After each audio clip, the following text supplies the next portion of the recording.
Chapitre 44. L'homme et son devenir. Le serpent nous a montré que les 4 couleurs de l'humanité sont nécessaires pour occuper toute la terre. Elles doivent donc demeurer, comme tout ce que Dieu a créé.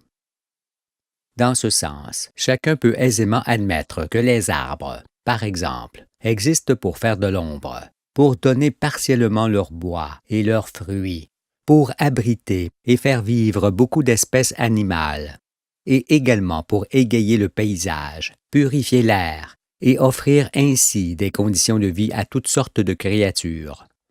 C'est pourquoi il ne faut pas les détruire. Il en est de même pour tous les cours d'eau, dont le but est d'assécher les montagnes et autres endroits trop humides, de rafraîchir ceux qui s'y baignent et d'abreuver ceux qui ont soif, de donner abri et nourriture à divers êtres, d'enchanter le paysage par d'agréables bruits de ruissellement, et de rendre magnifiques d'innombrables sites où s'ébattent les êtres vivants. Vous savez maintenant que tout est conçu pour l'harmonie et la beauté du monde, et pour que la terre soit ce magnifique jardin d'Éden qu'il faut laisser intact, tel que Dieu l'a créé. Constitution de l'être. Nous savons qu'il ne faut pas détruire, me direz-vous, mais nous le faisons. Que sommes-nous donc pour agir de la sorte? Pourquoi ne parvenons-nous pas à saisir comment l'on doit vivre sans faire le mal? Je réponds que la première chose qu'il faut faire, c'est de s'interroger d'abord sur la constitution d'un être, et voir qu'il est une créature faite par les éléments extérieurs, de tout ce qui provient de l'univers et qui est le souffle de Dieu. Un être est aussi animé par les forces électromagnétiques et la température qui fait partie de ces forces. Vous avez pu observer que la température est toujours à l'origine des corps et de leur changement d'état. Mais au-delà des astres desquels elle est toujours issue, la température est la force essentielle de l'animation interne des êtres vivants. Vous savez qu'un œuf reste inerte dans le froid et qu'il s'anime intérieurement pour devenir un poussin dans la chaleur correspondante à celle de sa mère. Ce qui signifie que la température est bien la force animatrice de la matière qui constitue le poussin, qu'elle provient d'abord de l'extérieur, couvaison, puis de l'intérieur par la transformation des aliments dont cet être se nourrit.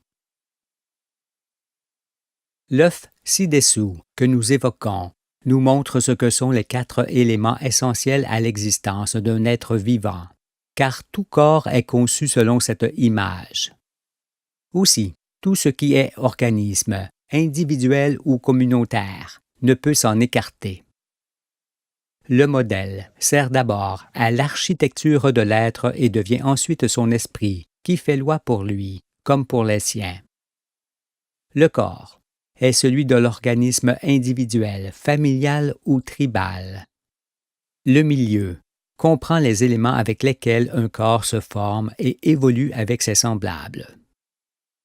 La température est l'indispensable force dont dépend le climat et l'animation des corps. Les éléments constituant cet œuf sont l'expression même du monde et la façon dont on doit vivre pour ne pas détruire.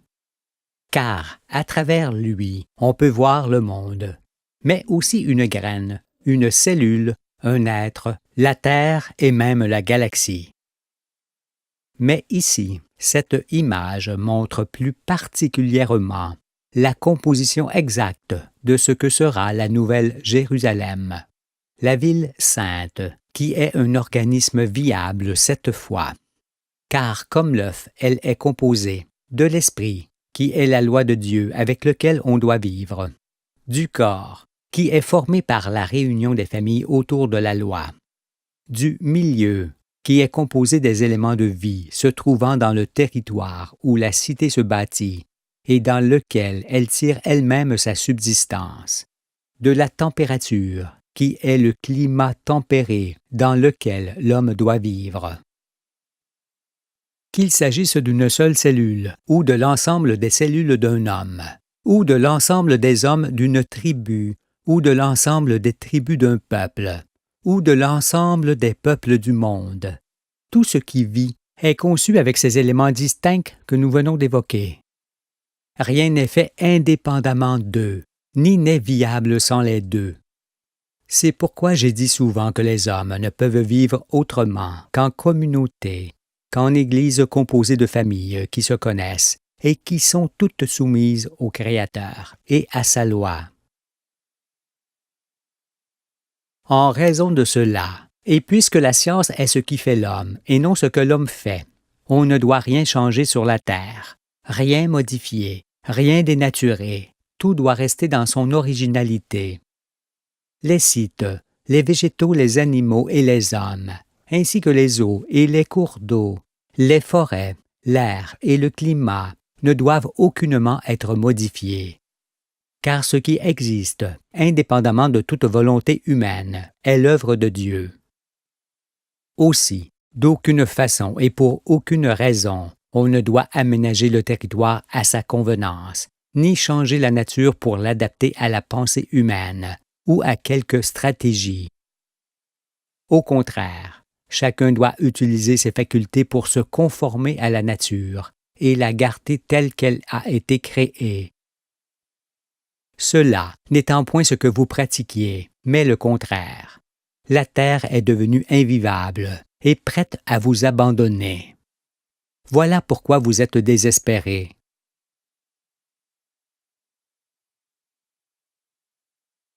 La douleur protectrice. La continuité du monde ne peut être assurée que par le Saint-Esprit en l'homme, et cet Esprit Saint ne peut lui être donné que par l'entière connaissance de la vérité. Il est donc utile de s'éclairer également sur cet autre élément de l'existence touchant à l'esprit, qu'est la douleur. Que peut-on en dire? Le discernement du bien et du mal a pour but de permettre d'avancer dans ce qui convient à la vie et à sa continuité. Il va de soi que si l'on marche dans le mal, dans ce qui ne convient pas à l'existence, on s'abîme jusqu'à trouver la mort. Ce qui s'entend aussi pour le monde animal. Or, pour que les hommes puissent arriver à la fin des siècles où ils prennent connaissance de la vérité, il était inconcevable qu'ils puissent traverser le désert et les ténèbres sans la douleur de la chair, qui a pour but de remplacer le manque de discernement du bien et du mal. Je dis que si l'homme était insensible à la douleur, il y a déjà longtemps qu'il n'y aurait plus personne dans le monde. Car c'est cette douleur qui fait marcher droit, et non le jugement humain qui est souvent défaillant. Convenez que si Dieu avait créé les êtres vivants sans qu'ils puissent souffrir dans leur chair, ceux-ci ne se protégeraient pas des dangers et ne pourraient pas subsister. Car ils se fracasseraient, se déchireraient, s'anéantiraient en faisant fi de leur corps. C'est pourquoi la douleur est nécessaire à la protection des créatures. Sans elle, nul ne serait là aujourd'hui. La douleur force donc l'individu à marcher dans ce qui lui est favorable, car tout ce qui fait mal, à la chair ou à l'âme, est forcément mauvais pour la vie et sa continuité. À partir de quoi, on sait que la douleur est l'une des nombreuses perfections de l'existence. Cependant, nul n'en avait conscience jusqu'à ce jour, car vous la considériez comme une malfaçon, et non comme la plus grande protection qui soit. Et vous reprochiez vos douleurs à Dieu. Pour qu'il n'y ait pas d'injustice et de cruauté, tout ce qui vit en se fixant au sol par des racines n'éprouve point de douleur. C'est pourquoi, lors d'un incendie, les plantes qui brûlent ne souffrent pas.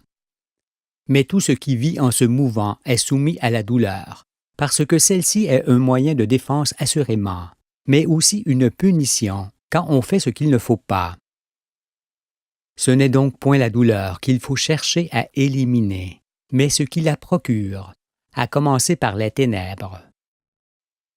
Or, en détruisant la terre avec laquelle on existe, on agit inversement, car il en résulte forcément la souffrance et le deuil.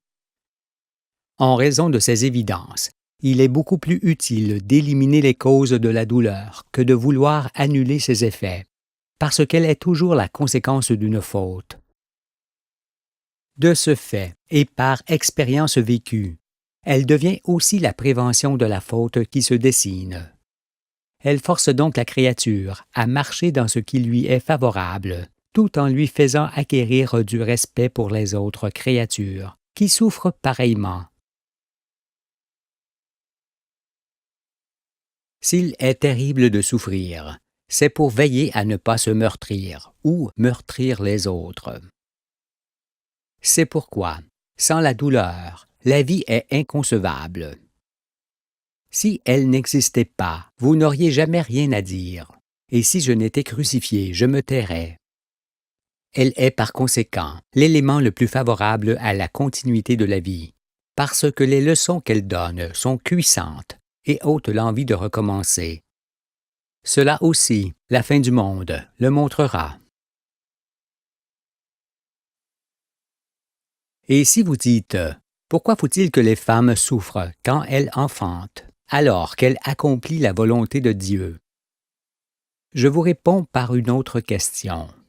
Si les douleurs ne venaient point dans les entrailles de la femme lorsque son enfant est à terme, qu'est-ce qui l'obligerait à faire des efforts pour accoucher et ne plus souffrir? Même dans ce cas, la douleur est salutaire, aussi bien pour la mère que pour l'enfant. Mais la mère n'oublie-t-elle point rapidement sa douleur par la joie qu'elle éprouve d'avoir mis un enfant au monde? Dans l'instant qui suit, elle ne s'en souvient plus. C'est pourquoi jamais la femme ne s'est tournée contre Dieu à cause de cette douleur. Et lorsque Dieu dit à Ève qu'il augmenterait la douleur de ses enfantements, il ne lui parlait point de cette douleur-là. Il lui disait qu'en demandant à Adam de faire ce qu'il ne doit pas faire, elle souffrirait de plus en plus dans un monde qui deviendrait inique et périlleux, et auquel elle livrerait ses enfants. N'est-ce pas ce que les femmes éprouvent aujourd'hui, lorsqu'elles sont sur le point d'enfanter dans ce monde de folie, qu'elles savent condamner? Mais les vertus de la douleur échappent aux intelligents, qui voient en elle un défaut de la vie, leur faisant crier « Il est abominable de souffrir, comme nous souffrons. » D'autres les soutiennent en disant « En effet, Dieu est mauvais d'agir ainsi sur nous. » Si Dieu existe, répondent leurs enfants, il commet là un grand sacrilège, en laissant périr ces créatures auprès desquelles il n'intervient pas. Nous vivons dans un monde cruel, affirme-t-il, et la vie est un scandale, ajoute-t-il. Dieu est un mensonge, et son Christ une légende. Mais, homme glorieux, empressé de ne vouloir rien comprendre, est-ce Dieu qui vous fait souffrir ou est-ce votre incapacité à vivre convenablement dans le monde?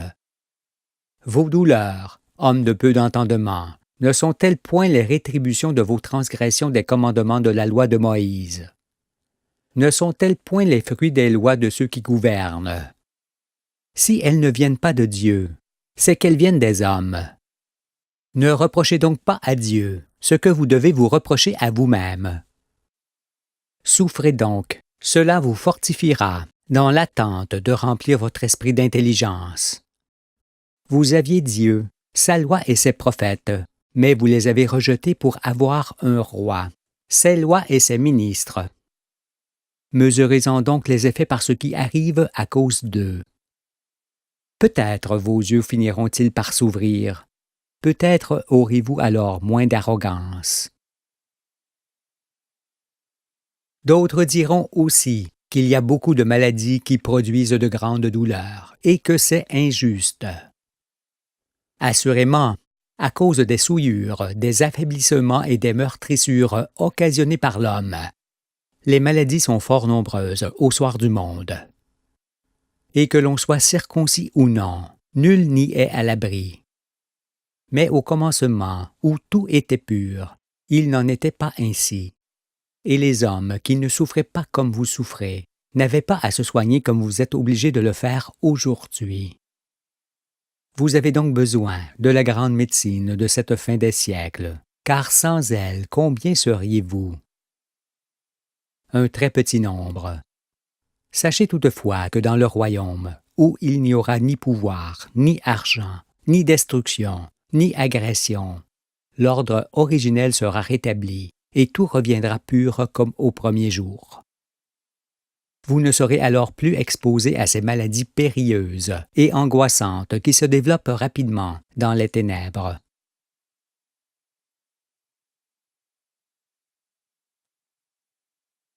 Le vieillissement. Pour l'instant, au moment où nous entrons dans le royaume du Père, le soleil et la terre sont encore des enfants dans le ciel. Leur croissance s'effectuant rapidement, tout va très vite, et la durée de vie des êtres est courte. Mais quand nos astres termineront leur croissance et que l'activité solaire décroîtra, la vie des êtres sera alors beaucoup plus longue qu'elle ne l'est aujourd'hui. En effet, on sait maintenant que la vitesse de vie des êtres est dépendante de la vitesse du travail des astres. C'est pourquoi ce n'est pas le temps qui a de l'effet sur nous, mais la vitesse du travail des astres, desquels nous dépendons, parce qu'en changeant continuellement les conditions d'existence des créatures, ce travail ne permet pas à celles-ci de durer indéfiniment. Nous comprenons ainsi que le vieillissement est dû au fait qu'un être ne peut suivre constamment ces continuels changements, sinon il demeurerait toujours. S'il n'y avait point de vieillissement, c'est-à-dire si nous vivions continuellement avec un même corps, nous vivrions aussi sans douleur protectrice. Ce qui nous amène à penser que nous pourrions traverser un incendie sans dommage, faire tomber un rocher sur la tête de quelqu'un qui ne risquerait rien, et même dévaster la terre jusqu'à la rendre lisse, car, sans mort possible du corps, le châtiment serait inexistant. Si on ne vieillissait, on serait aussi sans jeunesse, sans désir, sans plaisir, sans mérite, sans intelligence, sans amour, sans joie, car nous vivrions sans respect, sans justice, sans pardon, sans vaillance, sans discernement, sans opposition et sans ardeur, parce que les sens, l'appréciation et l'effort n'existeraient pas. Que serait donc cette espèce de vie forcée sans tout cela, et dans laquelle on ne pourrait évidemment ni rire ni pleurer? Puisque la vie ne peut s'entendre ainsi, il va de soi que la mort du corps est nécessaire. Par conséquent, le vieillissement est aussi l'une des perfections de la vie.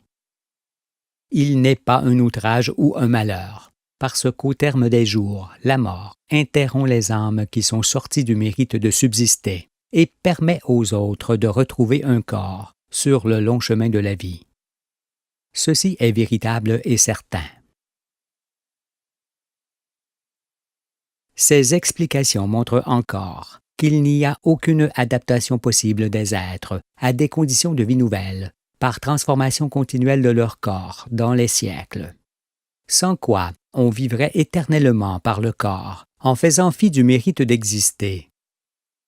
Dans ce cas, la loi et la moralité qui en découlent seraient inutiles. Il n'y aurait alors pas de jugement de l'âme par la loi, ni de récompense par la vie éternelle. Ce qui est inconcevable. Parce que sans moralité, c'est-à-dire sans sagesse ni retenue, le monde entier disparaîtrait et aurait déjà disparu.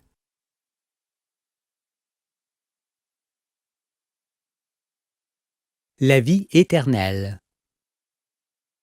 Aujourd'hui, chacun peut voir que les êtres sont toujours des corps finis, dont la durée de vie correspond seulement à un court moment de la vie des astres, desquels ils descendent et qui changent en permanence. Il est par conséquent naturel et indispensable de vieillir, pour qu'après la mort, l'âme méritante s'entoure d'un nouveau corps humain. La durée de cette deuxième vie correspondra encore à un moment de la vie de nos astres. Mais cette nouvelle existence, comme les suivantes, sera beaucoup plus longue que la précédente. Car la progression des astres et des âmes continuera à se faire tout au long du déplacement de la famille solaire. Si le vieillissement et la mort font peur aux hommes du soir du monde, c'est parce qu'ils ignorent la vérité sur la raison de vivre. La mort n'existe que dans l'imagination de ceux qui ne savent pas que l'âme est le fruit du vécu qui témoigne du mérite de poursuivre ou non son existence par des renaissances. Veillez donc au mensonge qui, étant irréel, écrit l'âme de fausseté, qui la font sortir des choses vraies, et ainsi de la grande spirale du chemin de la vie. C'est cela la mort, et la seule qui soit, car, pour l'âme écrite de vérité et d'actes favorables à l'existence, la mort n'existe pas plus que le temps. Où serait sa demeure? La vie a des demeures, ce sont les corps des êtres. Mais puisque ceux-ci redeviennent un jour poussière, où la mort pourrait-elle habiter? Dans les âmes? Cela ne se peut, parce que l'âme est insensible sans un corps et traverse les âges dans l'inconscience, comme un livre indestructible pourrait le faire. Où donc la mort pourrait-elle loger? Dans les cailloux, dans l'air, dans l'eau, par-dessus les nuages? Sans demeure, elle ne peut avoir de réalité. L'intelligence vous est donnée pour que vous le compreniez. Par ailleurs, si la vie éternelle ne commence qu'après la mort du corps, comme vous le croyez, alors qu'est-ce que la vie avant la mort? Ce sont les prêtres de Satan qui vous font croire que la vie éternelle n'existe qu'après la mort, parce qu'ils aiment et vénèrent la mort. Quand on les regarde, ce n'est pas la vie mais la mort que l'on voit, parce qu'ils la respectent, la transpirent, la suintent et en portent l'odeur. Ils se prosternent devant elle et la craignent, parce qu'ils sont ses fils. Elle est leur mère bien-aimée, et il incite les hommes à la vénérer, à la craindre, à la respecter, et à placer leur salut en elle. Or, puisqu'ils l'aiment tant, qu'ils sachent que le Père la leur réserve pour demeure éternelle. Lorsqu'on se trouve au seuil de la mort, il est inutile de se tourner vers Dieu, car il est trop tard pour implorer ses faveurs. Il faut au contraire se consacrer à lui tout au long des jours, en officiant dans le sens de sa loi. Lorsqu'on respire en étant circoncis, on est déjà dans la vie éternelle. C'est pourquoi les prêtres qui prêchent l'inverse, en étant eux-mêmes des morts, qui enterrent les morts, perdent les âmes des vivants. Il n'y a que celui qui pratique la religion du cœur, qui a les faveurs du Père. Vous ai-je dit et expliqué. Mais les prêtres de Satan vous font croire que, quoi qu'il ait fait durant ses jours, chaque homme est pardonné lorsqu'il meurt. Pour ces sépulcres, la mort est un pardon et non un jugement de l'âme, et un pardon qui efface tous les péchés, même ceux des plus infâmes meurtriers. C'est pourquoi ce sont ces prêtres-là qu'il faut craindre, plus que les armes qui ne peuvent faire périr que les corps, car eux font périr les âmes avec de tels mensonges. Croyez cela, mes enfants, c'est écrit par le doigt du Fils de Dieu aujourd'hui et par les prophètes avant lui. La vie est une et indivisible. Elle est générale et constante dans l'univers, sans limite. Ce qui ne peut être le cas de la mort, qui n'est que la cessation d'existence d'un corps, ici ou là. La mort n'est pas le contraire de la vie, elle est le contraire de la naissance. C'est pourquoi elle est personnelle et locale. Et le passage de la vie à la mort s'effectue sans aucune douleur, comme lorsqu'on perd connaissance. On est là, puis, l'instant d'après, on n'y est plus.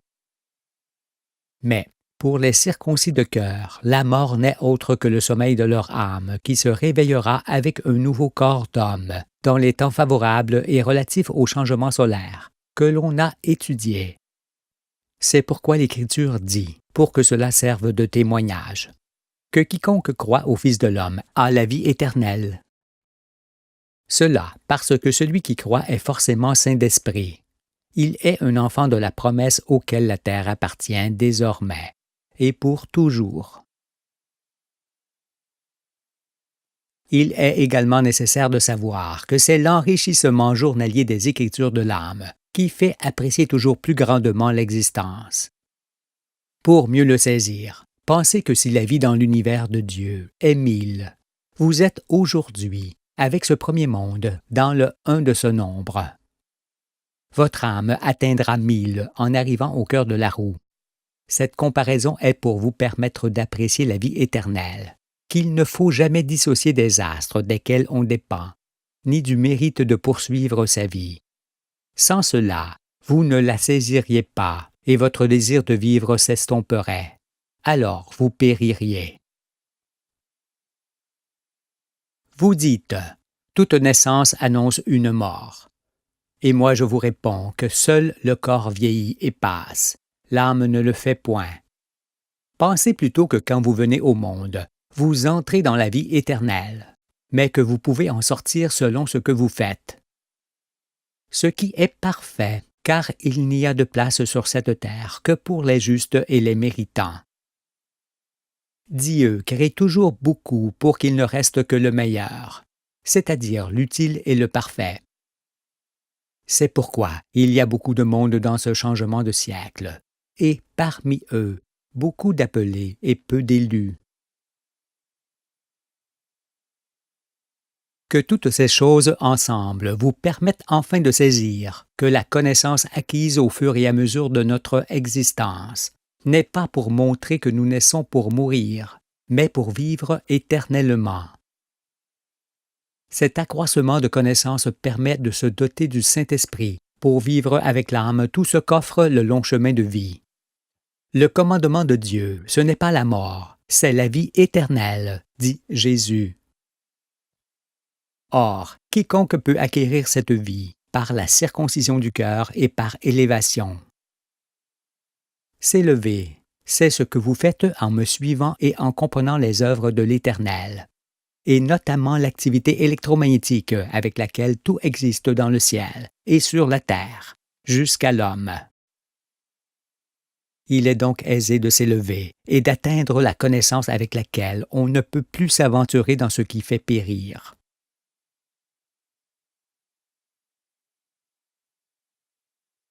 Le jugement. Pensez toujours que les astres et les âmes marchent ensemble sur le long chemin de la vie, et qu'à la naissance l'âme est un livre vierge, que l'on écrit par ce que l'on vit durant ses jours. Les athées diront à ce propos que je parle habilement de la vie éternelle pour que les hommes ne se corrompent et ne fassent périr la création entière, mais que mes paroles sont sans fondement, qu'il n'y a point de Dieu, ni de jugement, ni de récompense. Je leur réponds que, pour dévaloriser le Fils, ils devront aussi anéantir les Écritures qui font référence à la vie éternelle, ainsi que tout le livre de vie qui démontre cette réalité, et continuer d'affirmer que les hommes existent par hasard et sans raison. Peuvent-ils seulement entendre ce qu'est la vraie justice, le mérite et la récompense? Je vous le dis, on ne peut vivre indéfiniment avec des suppositions ou des mythes, mais seulement avec des certitudes. Et ceux qui les cherchent les trouveront dans ce livre de vie et dans les livres de ceux qui m'ont annoncé, car c'est aussi cela votre jugement. Ayez également conscience que vous ne pouvez être enseigné et jugé autrement que par l'Écriture. Or, un petit livre qui montre l'univers de Dieu dans sa réalité et donne aux hommes une vision exacte du monde, qui révèle le contenu des Écritures voilées jusqu'à ce jour et qui explique à chacun comment il convient de vivre pour se conformer au réel et vivre éternellement, est forcément le livre de vie de l'agneau. L'Écriture dit à ce sujet pour ce jour du jugement. Puis je vis Jean, un grand trône blanc, et celui qui était assis dessus. La terre et le ciel s'enfuirent devant sa face, et il ne fut plus trouvé de place pour eux. Et je vis les morts, vous tous, les grands et les petits qui se tenaient devant le trône. Des livres furent ouverts, l'Ancien et le Nouveau Testament, et un autre livre fut ouvert, celui qui est le livre de vie, ce livre. Et les morts furent jugés selon leurs œuvres, d'après ce qui était écrit dans ces livres. La mer humaine rendit les morts qui étaient en elle. La mort et le séjour des morts, les temps de l'ignorance, rendirent les morts qui étaient en eux, et chacun fut jugé selon ses œuvres. Et la mort et le séjour des morts furent jetés dans les temps de feu, celui qui arrive. C'est la seconde mort, les temps de feu. La première étant celle de l'esprit. Quiconque ne fut pas trouvé écrit dans le livre de vie fut jeté dans les temps de feu. Il n'a pas sa place dans le royaume. Parce que j'ouvre vos yeux et vous ressuscite avec mon baptême, ce que vous avez écrit sur votre âme durant vos jours est jugé d'après ce qui est écrit dans les livres des prophètes et dans ce livre de vie. Car il ne renferme que des paroles véritables et fertiles qui changent l'homme ténèbre en homme de lumière. C'est pourquoi ceux qui pratiquent le mensonge l'inscrivent sur leur âme et ne pourront être du nombre des élus. Ne trouvant point leur nom écrit dans le livre de vie de l'agneau, où ils se reconnaissent, ils ne pourront faire partie du nombre de ceux que je viens chercher pour le royaume. Alors, ne pouvant me suivre, comme le font les saints d'esprit, ils seront jetés dans les temps de feu. Voilà ce qu'est le jugement dernier dont parle l'Écriture. Car, qui que vous soyez, vous ne pouvez échapper à ce jugement, qui a aussi pour objet de séparer les boucs et les brebis avant la fin. Et comme les prophètes vous en avaient prévenu,